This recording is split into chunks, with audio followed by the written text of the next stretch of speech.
And then the other factor is going to be shipping too. Shipping is very expensive now. So to ship something locally, I might pay as low as $300 to have a whole truckload moved here. To get something from California, which isn't that far away from Phoenix, I might pay $2,000, depending on who I can use to broker it and stuff like that. Interesting.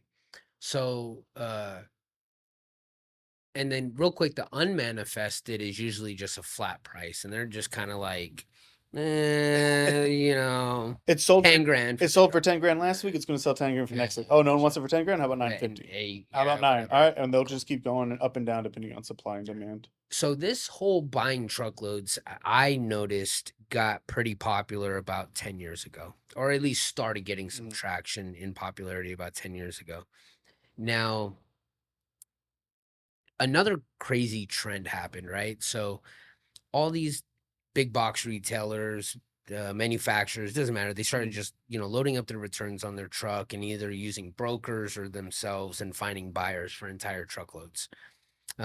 Those truckloads typically have 24 pallets on a truck. Yeah, 24, 26. Packed. And then sometimes they'll even be double stacked in the truck if they're not tall pallets, and you might get 48 pallets on the truck. The next question becomes like, what the hell do you do with an entire semi truck full of returned items, right? Yeah. And especially if it's like a bunch of variety. Like a lot of people, I noticed this other trend, and it's called, or they kind of dubbed it, liquidation pallets.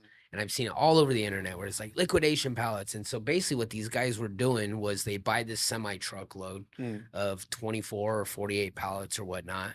And then when they got it, they didn't know what to do with it. So then they just decided to sell everything by the pallet. So if I buy this truckload at, let's say, I don't know, let's do some quick math, 10 grand for the truckload, right? And there's 24 pallets on there, and I sell every single pallet for $500. That's what, 12 grand? And so 12 grand, I paid 10, I made 2 grand just for selling 24 pallets. And maybe they paid 8 grand for the truck and sold it for 12 grand.